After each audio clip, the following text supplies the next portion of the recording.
오늘 읽은 이 본문을 가지고 3주에 걸쳐서 시리즈로 설교를 드립니다.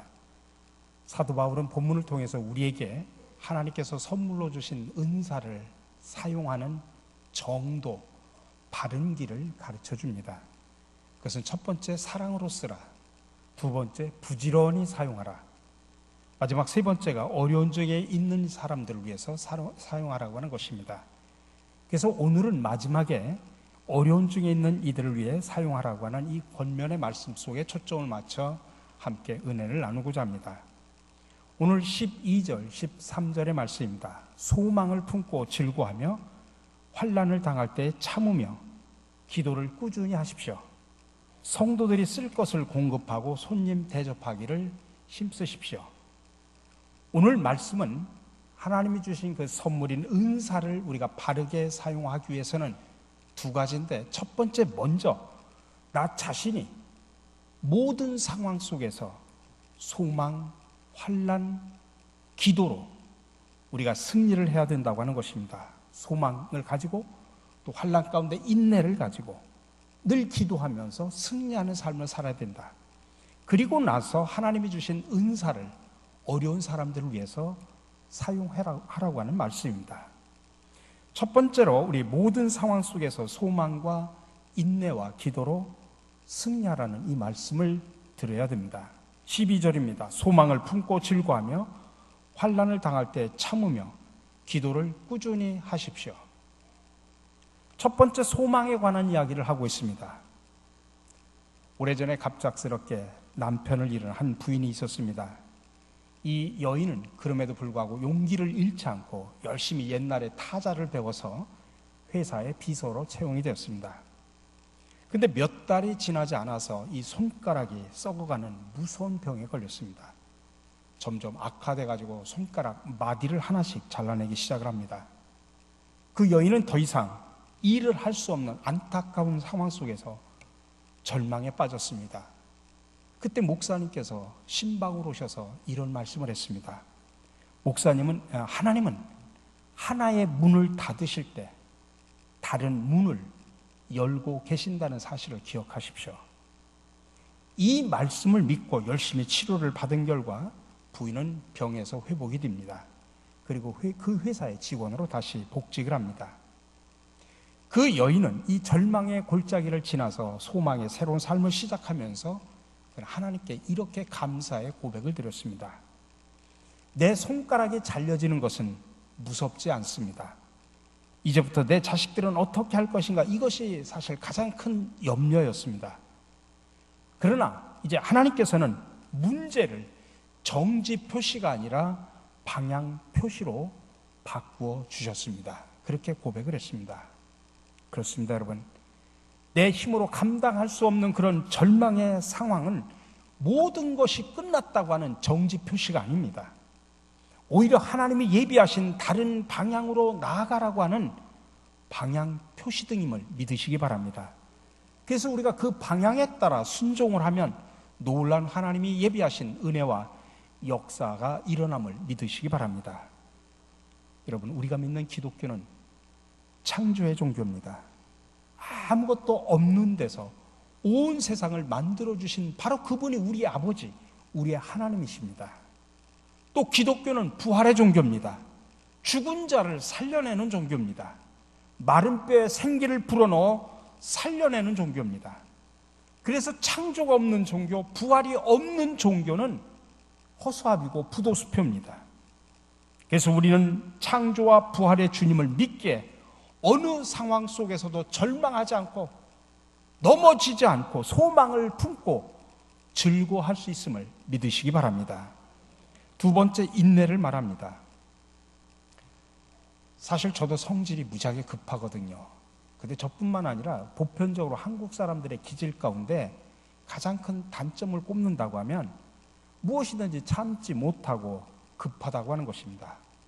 그래서 외국에 나가면 외국 사람들, 한국 사람들을 알아보는 가장 쉬운 방법이 있는데, 줄을 서는데 그 줄 선 가운데 참지 못하고 안절부절하는 사람들은 대부분 한국 사람들이라고 합니다. 그러다 보니까 여러분들 외국에만 가도 외국 사람들이 그러지 않습니까? 동남아시아 같은 데 뭐 빨리 이 말은 다 알아듣습니다. 한국 사람도 하도 서두르니까 빨리 한국말로 이야기를 하죠. 물론 빨리 문화가 좋은 점도 있지만 단점도 있습니다. 어쨌든 우리 한국 사람들의 부족한 것 중에 하나가 바로 인내입니다. 근데 그런 조급증이 우리 신앙생활 속에서도 나타납니다. 어떤 교인은 자기가 인내가 너무 부족하다고 하는 것을 알고 하나님 앞에 이렇게 기도를 했다고 합니다. 하나님, 저는 인내가 부족합니다. 저에게 인내를 주십시오. 지금 당장 인내를 주십시오. 그렇게 이야기를 했다고 하는 이야기입니다. 여러분, 성경에서 인내라는 단어는 원어로 보면 두 가지 말로 씁니다. 하나는 마크로디미아라는 말을 쓰고 하나는 휘포모넨이라는 단어를 씁니다. 비슷한 의미 같지만 약간 다릅니다. 먼저 마크로디미아라는 말은 관계 안에서의 인내를 말합니다. 예를 들자면 막 인간관계 속에서 나를 힘들게 하는 사람 있지 않습니까? 근데 그 사람에게 내가 보복하지 않고 내가 인내하고 고통을 참을 때 쓰는 단어가 마크로디미아라는 단어입니다. 또 하나 휘포모네는 환경 속에서의 인내입니다. 예를 들면 막 사업을 하다가 그 사업이 부도가 났습니다. 대학 시험에 떨어졌습니다. 몹쓸 병에 걸렸다든지 그런 환경 속에서 참고 인내할 때 이 단어를 사용합니다. 근데 오늘 본문은 바울이 후자의 단어를 사용합니다. 어쨌든 우리가 환난 중에 참으며 인내 열매를 맺기 위해서는 세 가지 모델이 필요합니다. 그래서 사도 야고보서에서 5장 7절 이하에서 세 가지 모델을 우리에게 이야기합니다. 그러므로 형제들아, 주께서 강림하시기까지 길이 참으라. 보라, 농부가 땅에서 나는 귀한 열매를 바라고 길이 참아 이른 비와 늦은 비를 기다리나니 너희도 길이 참고 마음을 굳건하게 하라. 주의 강림이 가까우니라. 형제들아, 서로 원망하지 말라. 그리하여야 심판을 면하리라. 보라, 심판주가 문 밖에 서 계시느니라. 형제들아, 주의 이름으로 말하는 선지자들을 고난과 오래 참음의 본으로 삼으라. 보라, 인내하는 자를 우리가 복되다 하나니 너희가 욥의 인내를 들었고 주께서 주신 결말을 보았거니와 주는 가장 자비하시고 긍휼히 여기시는 이시니라. 이 말씀 속에서 야고보는 세 가지 인내 모델을 이야기하는데 첫 번째가 농부의 인내를 배우라는 이야기입니다. 요즘같이 참지 못하고 살아가는 그 시대 속에서 오늘 우리에게 농부의 인내를 배우라. 7절에서 보라, 농부가 땅에서 나는 귀한 열매를 바라고 길이 참아 이른 비와 늦은 비를 기다리나니. 농부가 봄에 씨를 뿌리고 바로 열매를 맺는 것이 아니지 않습니까? 가을에 열매 맺을 때까지 참고 인내하며 기다리지 않습니까? 그 인내를 배우라는 이야기입니다. 두 번째 모델이 바로 선지자의 인내를 배우라는 이야기입니다. 구약에 보면 많은 선지자들이 하나님의 일을 하는데도 불구하고 많은 핍박과 고난을 받았습니다. 예레미야 선지자는 감옥에 수도 없이 들어갔고 산채로 구덩이에 던져지기까지 했습니다. 다니엘 선지자는 사자굴 속에 던져지기까지 했죠. 하박국 선지자는 뼈가 썩는 고통을 받기도 했습니다. 에스더는 하만의 음모 때문에 동족들과 함께 몰살을 당할 뻔하기도 했습니다. 신약으로 넘어와도 스데반은 돌에 맞아 죽었습니다. 사도 바울은 세계 곳곳에 다니면서 복음을 증거하다가 옥에 갇히기도 하고 매도 수도 없이 맞고 죽을 뻔한 고비를 여러 번 넘기기도 했습니다. 그 위에 히브리서 11장 36절 이하에 보면 수많은 믿음의 선배들과 선지자들이 상상할 수 없는 어려움과 큰 고난을 당했음을 알 수 있습니다. 그래서 오늘 10절에서 말합니다. 형제들아, 주의 이름으로 말한 선지자들을 고난과 오래 참음의 본으로 삼으라. 마지막 모델이 바로 욥의 인내를 배우라는 것입니다. 농부는 사실은 자기가 먹고 살 그 열매를 위해서 참고 기다립니다. 또 선지자는 자기 자신이 아니라 이스라엘 백성들을 향해서 다른 사람들을 위해서 그 고통을 참고 기다립니다. 근데 욥의 인내는 농부의 인내와 선지자의 인내하고는 조금 다릅니다. 여러분, 욥이 왜 고난을 당했습니까? 범죄를 했기 때문입니까? 아니면 아내와 자식 때문에 고통을 당했습니까? 아니죠. 당시 욥은 하나님 때문에 고난을 당했습니다. 욥이 고난을 당한 동기를 욥께서는 말합니다. 하나님께서 사탄에게 말합니다. 너 욥을 본 적 있냐?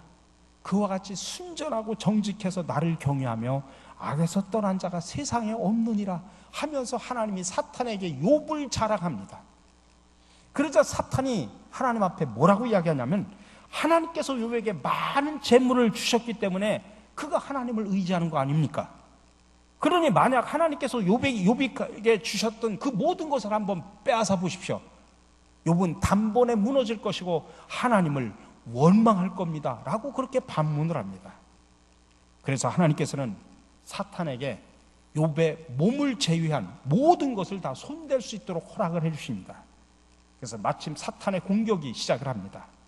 하루아침에 10명의 자녀들이 다 죽임을 당하고 수많은 소와 나귀와 양과 낙타 등 모든 재산을 하루아침에 다 잃어버립니다. 여러분, 이 정도 되면 하나님 앞에 따질 겁니다. 하나님 왜 하필이면 접니까? 내가 무슨 잘못을 저질렀다고 저에게 이런 고통을 주십니까? 억울합니다. 아마 저 같으면 이 정도 수준이 아니라 더 하나님 앞에 원망할 겁니다. 아니, 잘못하면 믿음에서 떠나버릴 수도 있습니다. 근데 욥기 1장 20절 이하에 보면 욥은 우리의 예상과는 전혀 다른 반응을 보입니다. 이때 욥은 일어나 슬퍼하며 겉옷을 찢고 머리털을 민 다음에, 욥도 인간입니다. 그 고난을 당했는데 욥은 슬픔이 없습니까? 그 슬픔의 표현을 보여주는 겁니다. 근데 거기서 끝난 것이 아니라 머리를 땅에 대고 엎드려 경배하면서 이렇게 말하였다. 모태에서 빈손으로 태어났으니 죽을 때에도 빈손으로 돌아갈 것입니다. 주신 분도 주님이시오 가져가신 분도 주님이시니 주님의 이름을 찬양할 뿐입니다. 이렇게 욥은 이 모든 어려움을 당하고서도 죄를 짓지 않았으며 어리석게 하나님을 원망하지도 않았다. 결국 사탄의 1차 공격은 실패하고 말았습니다. 근데 사탄도 포기하지 않고 다시 하나님으로부터 허락을 받아가지고 이제 욥의 몸을 공격합니다. 그래서 막 욥은 잭 가운데 앉아서 기와 조각을 가져다가 몸을 긁어야 할 만큼 발바닥에서 정수리까지 악창이 나서 고생을 하게 됩니다. 근데 거기에 덮친 격으로 사랑하는 아내마저도 하나님을 욕하고 죽으라고 저주를 퍼본 후에 떠나버립니다. 그런데도 욥은 끝내 입술로 범죄하지 않습니다. 그렇게 친한 친구들이 또 위로한답시고 찾아와가지고 오히려 비난을 합니다. 너 분명히 네가 죄졌을 거야. 네가 죄도 짓지 않았는데 이런 징벌을 받을 일이 없잖아. 네가 한번 잘 생각해봐. 그리고 하나님께 회개하라고 아주 속을 뒤집어 놓습니다. 그래도 욥은 여전히 하나님을 향하여 불평하거나 원망하지 않고 하나님의 섭리를 찬양합니다. 욥은 끝까지 인내하고 인내했습니다. 누구 때문에요? 하나님 때문입니다. 그래서 오늘 11절에서 말합니다. 보라, 인내하는 자를 우리가 복되다 하나니 너희가 욥의 인내를 들었고 주께서 주신 결말을 보았거니와 주는 가장 자비하시고 긍휼히 여기시는 이시니라. 욥의 인내를 배우라는 이야기입니다. 그리고 또 뭐라고 말하냐면 주께서 주신 결말을 보았거니와, 욥의 마지막, 그렇게 인내했더니 마지막 욥에게 주어진 결말이 무엇입니까? 욥기 42장을 보면 하나님께서 사탄을 통해서 뺏어간 것의 2배 갑절이나 더한 축복으로 욥에게 채워주십니다. 우리가 여기서 알 수 있는 것은 참고 인내하는 것은 축복의 문을 여는 열쇠가 됨을 믿으시기 바랍니다. 우리가 그렇게 끝까지 인내하면 하나님께서 은혜와 복을 주십니다. 세계 2차 대전 때 유대인의 포로 수용소 벽에 적혀있던 글 하나를 소개를 드립니다. 나는 믿노라. 해가 비치지 않더라도 해가 있다는 것을. 나는 믿노라. 사랑을 느낄 수 없을 때라도 사랑이 있다는 것을. 나는 믿노라. 하나님께서 침묵하실지라도 그분이 계시다는 것을. 아마 이 글은 수용소 안에서 한 유대인이 나치의 눈을 피해서 벽에다 쓴 글일 겁니다. 희망이라고 하는 것은 정말 눈꼽만큼도 없는 그 절망적인 상황 속에서 끝까지 하나님을 믿는 그 소망을, 그 믿음을 잃지 않았던 것입니다. 그리고 그 믿음으로 하나님의 손길을 기다렸던 것입니다. 우리 사랑하는 성도 여러분, 오늘 이 자리에 여러 가지 상황 때문에 더 이상 도저히 참지 못하고 도저히 인내하지 못하고 포기하고 싶은 마음을 가지고 이 자리에 나오신 분이 계십니까? 여러분, 풍성한 열매를 기다리는 농부처럼 그래도 끝까지 참고 기다리시기 바랍니다. 선지자들처럼 고통을 받았지만 끝까지 그 고난을 견디시기를 바랍니다. 지금 하나님께서 침묵하고 계시는 것처럼 보인다고 할지라도 욥처럼 여러분 믿음을 잃지 않고 하나님을 원망하지 마시고 인내하심으로 말미암아 하나님의 선한 손길을 체험하는 저와 여러분들이 되시기를 주님의 이름으로 간절히 축원합니다. 먼저 이렇게 나의 흔들리지 않는 그 믿음을 위해서 소망, 인내 그리고 기도를 통해서 우리가 서야 되는데 마지막이 기도입니다. 여러분, 세상에서 가장 아름다운 손이 무슨 손이라고 생각하십니까? 바로 저 기도하는 손입니다. 왜 그렇습니까? 저 기도하는 손은 하늘의 문을 여는 손이기 때문에 그렇습니다. 기도하는 손은 천상과 지상을 연결하는 축복의 손이기 때문입니다. 기도하는 손은 하늘의 능력을 붙잡는 손이기 때문입니다. 기도하는 손은 사탄의 견고하는 진을 무너뜨리는 핵무기 같은 손이기 때문입니다. 그래서 사탄이 가장 싫어하는 것이 바로 우리 성도들의 기도하는 모습입니다.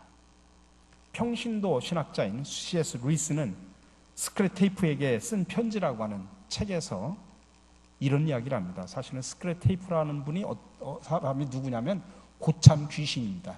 근데 신참 귀신에게 어떻게 하면 믿는 자들을 타락시킬 수 있을까? 어떻게 하면 신앙을 떠나게 할까라고 하는 그런 방법을 전수를 해줍니다.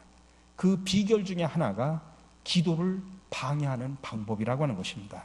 근데 그 내용에 이런 내용이 담겨져 있습니다. 사람들이 기도를 시작하거든 어떤 방법이든지 어떤 대가를 치르더라도 기도를 방해하라. 사람들의 진정한 기도는 우리에게 치명적이기 때문이다. 그렇습니다. 우리 믿음의 사람들의 기도는 사탄에게는 치명적입니다. 그럼에도 불구하고 많은 성도들이 기도에 소홀히 합니다. 여러분, 나는 기도 없이도 잘하고 있다고 하는 교만에 빠질 때가 있습니다. 여러분이 지금 어떤 일을 하는데 또 지금까지 받은 축복과 은혜 가운데 내가 기도하지 않았는데 그렇게 축복을 받았고 일이 잘 풀린다 하면 여러분 그때 조심하시기 바랍니다. 내가 기도하지 않았는데도 하나님이 이렇게 열어주시고 이렇게 축복을 주셨다. 여러분, 그거 축복이 아닐 수도 있습니다. 사탄의 유혹일 수도 있습니다. 그때가 가장 큰 문제라는 사실을 여러분 기억하셔야 됩니다. 특별히 내일부터 시작되는 우리가 매월 첫째 주간은 월삭 새벽 기도를 합니다. 한 달을 먼저 하나님 앞에 맡기고 출발하는 겁니다. 모두 깨어 함께 기도하시기를 간절히 바랍니다. 이렇게 우리가 소망, 인내, 기도로 믿음을 성숙시킨 후에 이제는 우리의 은사를 가지고 두 번째로 어려운 중에 있는 사람들을 위해서 사용하라고 말하고 있습니다. 그래서 오늘 13절에서 말합니다. 성도들이 쓸 것을 공급하고 손님 대접하기를 힘쓰십시오. 이 말은 어려운 중에 있는 이들을 위해서 우리의 은사를 사용하라는 것입니다. 그러기 위해서는 우리는 세 가지 마음의 자세를 가져야 됩니다. 첫 번째는 이웃 사랑의 마음입니다. 여러분, 예수님은 우리가 이웃 사랑하는 그 현장에 함께 계심을 믿으시기 바랍니다. 그리고 우리가 하나님을 사랑합니다 라고 할 때 그 하나님의 사랑의 구체적인 표현이 바로 이웃 사랑으로 나타나야 됩니다. 그래서 사도 바울은 로마서 13장에서 이렇게 권면합니다. 서로 사랑하는 것 외에는 아무에게도 빚을 지지 마십시오. 남을 사랑하는 사람은 율법을 다 이룬 것입니다. 간음하지 말아라, 살인하지 말라, 도둑질하지 말라, 탐나지 말라는 계명과 그 밖에 또 다른 계명이 있을지라도 모든 계명은 내 이웃을 내 몸과 같이 사랑하여라는 말씀에 요약되어 있습니다. 사랑은 이웃에게 해를 입히지 않습니다. 그러므로 사랑은 율법의 완성입니다.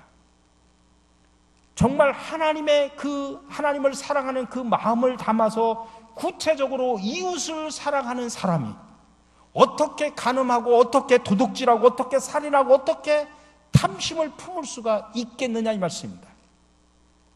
그래서 사랑한다고 하면 모든 율법을 완성한 것이나 마찬가지다라는 이야기입니다. 그래서 미국의 사회 윤리학자인 라인홀드 니버는 사랑은 정의의 완성이요 충족이라 그렇게 표현했던 것입니다. 두 번째 마음은 지극히 작은 자를 돕는 마음을 가져야 됩니다. 마태복음 10장에서 예수님은 지극히 작은 자 하나에게 냉수를 주는 자는 결코 그 상을 잃지 않으리라고 말씀하셨습니다. 그리고 마태복음 25장에 마지막 날 심판의 예를 들면서 예수님은 자기 자신을 지극히 작은 자와 똑같이 생각하셨고 양과 염소의 비유를 통해서 영생의 복을 받을 자에 대해서 이렇게 말씀하십니다. 이들이 주님께서 줄일 때 먹을 것을 주었고 목마를 때 마실 것을 주었고 나그네 때 영접하였고 헐벗을 때 옷을 입혔고 병들을 때 돌봤고 옥에 갇혔을 때 와서 보았다. 여러분, 지극히 작은 자에게 사랑을 베푸는 겁니다. 마지막으로 모든 일에 덕스러운 삶을 살아야 됩니다. 예수님은 성도들의 모든 덕스러운 삶과 함께 하십니다. 그래서 사도 바울은 빌립보서 4장 8절에서 이렇게 권면합니다. 마지막으로 형제 자매 여러분, 무엇이든지 참된 것과 무엇이든지 경건한 것과 무엇이든지 옳은 것과 무엇이든 순결한 것과 무엇이든 사랑스러운 것과 무엇이든지 명예로운 것과 또 덕이 되고 칭찬할 만한 것이면 이 모든 것을 생각하십시오. 하나님이 주신 은사를 열심히 사용하는 사람은 성도들이 쓸 것을 공급하고 손님 대접하기를 힘쓰는 사람으로 나타납니다. 그리고 이 모든 일들이 덕스러운 일입니다. 지금 사도 바울은 로마 교회에게 편지를 쓰는 겁니다. 로마 교회는 귀족들도 많았지만 당시 노예들도 많았고 전쟁의 포로로 잡혀온 사람들도 많이 있었습니다. 그러니까 교회 안에는 다양한 부류가 있었죠. 부자도 있고 가난한 사람도 있고 많이 배운 사람도 있고 적게 배운 사람들도 있었고 그 다음에 권력 있는 사람도 있었고 포로까지 있었습니다. 그래서 그런데도 불구하고 바울은 세상에 나가면 서로 격차가 있을지 모르지만 교회 안에서 그리스도 안에서는 차별이 없다고 그렇게 강조를 하고 있습니다. 여러분, 세상에서는 여러분이 어떤 껍데기를 가지고 살지 모르지만 교회 안에서는 우리가 그리스도 안에서 차별이 없이 서로 사랑하는 존재라는 사실을 기억하시기 바랍니다. 그래서 바울 사도가 성도들의 쓸 것을 공급하라고 하는 말씀은 로마 교회 안에 가난한 교인들을 생각하고 있는 사도 바울의 목회자적인 그런 마음이고 권면입니다. 우리 기독교인들은 하나님의 은사를 받은 사람들입니다. 남을 대접하고 쓸 것을 기억하고 섬김의 길을 걸어가는 사람이 하나님 앞에서도 그리고 세상 앞에서도 아름답습니다. 손님을 대접했던 아름다운 역사는 아브라함으로 하여금 하나님의 천사를 대접하게 했던 사건을 우리에게 보여주고 있죠. 하나님의 은혜를 받아서 열심히 사는 사람은 다른 사람의 어려움을 보고 도와주고 대접하기를 먼저 하는 사람이고 그것이 하나님의 은사를 받은 사람들의 열심입니다. 우리 모두가 그런 마음과 정신으로 우리 가정 속에서 우리 교회 속에서 여러분들이 살아가는 삶의 자리 속에서 그리고 이 많은 성도들 사이 속에서 사랑으로 충만한, 물론 우리에게는 물질이 풍족하지는 않더라도 정말 따뜻하고 사랑이 넘치는 그런 사람답게 살아가는 축복을 누리는 저와 여러분들이 되어야 합니다. 우리 기독교인들은 남의 짐이 되기보다는 남을 도와주고 짐을 덜어주는 열심히 있는 사람들이 되어야 되는 것입니다. 우리 사랑하는 성도 여러분, 지금까지 저는 3주 동안 하나님께서 우리에게 선물로 주신 은사를 어떻게 바로 사용해야 하는지를 말씀드렸습니다. 사랑으로 써야 되고 부지런히 사용해야 되고 어려운 중에 있는 이들을 위해서 사용을 해야 됩니다. 이런 구체적인 실천을 통해 하나님께는 영광을 돌리고 우리 신갈 장로교회 공동체 안에는 덕이 되고 세상에 흩어져서는 하나님의 맛과 빛깔을 드러내는 저와 여러분들의 삶이 되시기를 주님의 이름으로 간절히 축원합니다. 사랑의 주님, 부족한 저희들을 부르시고 십자가의 은혜로 구원해 주시니 감사와 찬양과 경배를 드립니다. 이제 구원받은 자로서 하나님께서 주신 선물인 다양한 은사를 가지고 사랑의 마음을 담아 부지런히 사용하게 하시며 어려운 이웃들을 위해 봉사하게 하여 주시옵소서. 그리하여 주님의 영광을 드러내게 하시고 교회 공동체의 덕이 되게 하여 주시옵소서. 오늘도 우리를 세워주시고 사랑하시는 예수 그리스도의 이름으로 기도드립니다. 아멘.